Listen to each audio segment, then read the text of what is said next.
Le porte-parole du gouvernement Amadou Coulibaly a révélé ce 6 juillet que la vision du président Alassane Ouattara est de faire de la Côte d'Ivoire un pays à revenu intermédiaire à tranche supérieure à l'horizon 2030. Le ministre de la Communication, Amadou Coulibaly, par ailleurs, porte-parole principal du gouvernement, a révélé ce mercredi 6 juillet que le président Alassane Ouattara veut faire de la Côte d'Ivoire un pays à revenu intermédiaire à tranche supérieure.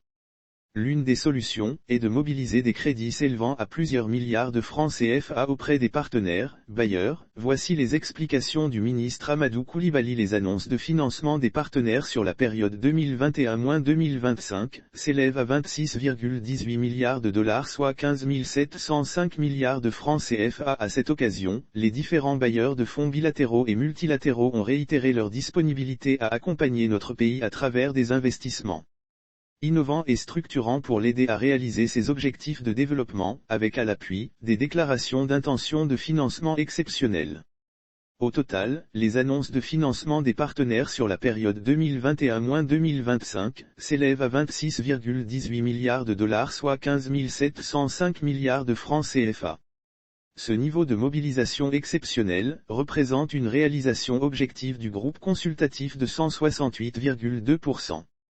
Près de 70% en plus, par rapport à l'objectif fixé de 9 335,6 milliards de francs CFA soit 15,5 milliards de dollars pour les besoins de financement destinés à l'investissement public. Ces contributions exceptionnelles des partenaires représentent en effet, près de 70% en plus, par rapport à l'objectif fixé de 9 335,6 milliards de francs CFA soit 15,5 milliards de dollars pour les besoins de financement destinés à l'investissement public.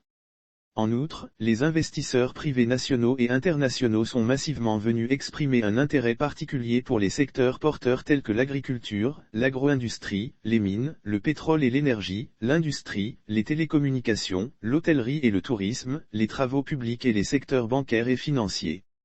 Les négociations se poursuivent pour les signatures d'éventuels partenariats publics-privés.